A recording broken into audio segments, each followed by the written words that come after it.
আসসালামু আলাইকুম রাহমাতুল্লাহ। প্রিয় দর্শক মণ্ডলী, আমাদের সামনে রমজান মাস আগত।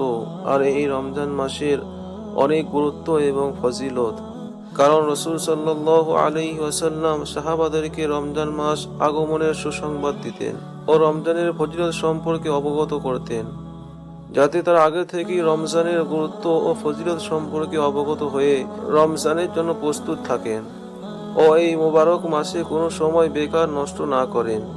তাই আজকে আমরা এই বিষয়ে আলোচনা করব যে রমজান মাস আমাদের কাছে কি চাই, রমজানের দাবি কি, কিভাবে আমরা এই মোবারক মাস অতিবাহিত করব।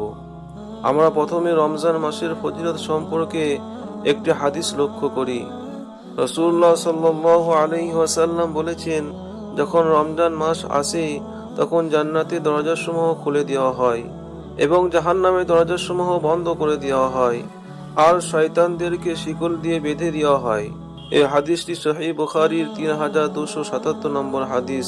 এই হাদিসে রাসূলুল্লাহ সাল্লাল্লাহু আলাইহি ওয়াসাল্লাম রমজান মাসে আল্লাহ তাআলা তিনটে বিশেষ রহমতের কথা বর্ণনা করেছেন।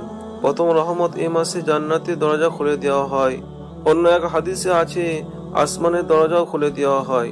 মুহাদ্দিসিনগণ এর ব্যাখ্যায় বলেছেন, রমজান মাসে আল্লাহ তাআলা বান্দাদের প্রতি অশেষ রহমত নাজিল করেন, আর মানুষরা যেসব নেক আমল করে তা বিনা দ্বিধায় আসমানে পৌঁছে যায়। দ্বিতীয় রহমত, এ মাসে জাহান্নামের দরজা বন্ধ করে দেওয়া হয়। আর তৃতীয় কথা, শয়তানদের বেঁধে রাখা হয়, যার কারণে তারা মানুষকে সৎ কাজের বাধা দিতে না পারে। অর্থাৎ এই রমজান মাসে আল্লাহ সুবহানাহু ওয়া তাআলা শয়তানদেরকে বেঁধে দেয়, যাতে মানুষ বিনা দ্বিধায় আল্লাহর ইবাদত করতে পারে। কিন্তু বড় দুঃখের বিষয় যে এই রমজান মাসেও কিছু কিছু মানুষকে দেখা যায় যারা চায়ের দোকানে বসে চা খাচ্ছে, বিড়ি খাচ্ছে, তাদের অন্তরে আল্লাহর ভয় হয় না, তাদেরকে তো আর শয়তানের ওয়াসওয়াসা দেয় না, তারপরেও কেন তারা নেক আমল করতে পারছে না। এর থেকে আমাদেরকে একটা জিনিস বুঝে নিতে হবে যে শয়তান না থাকাকালীন যদি আমরা আল্লাহর ইবাদত না করতে পারি, আল্লাহর হুকুম হাকাম না মানতে পারি, তাহলে আমাদেরকে বুঝে নিতে হবে যে আমরা অবশ্যই শয়তানের চেয়েও খারাপ হয়ে গেছি। না হলে আমরা কেন আল্লাহর ইবাদত করতে পারবো না, কেন রোজা রাখতে পারবো না, কেন নামাজ পড়তে পারবো না। এই জন্য এই রমজান মাসের আমরা কদর করি আর এই রমজানে রোজা রাখার চেষ্টা করি, কারণ এই রমজানের রোজার দ্বারা আল্লাহ সুবহানাহু ওয়া তাআলা বান্দার সমস্ত গুনাহ খাতাকে মাফ করে দেন।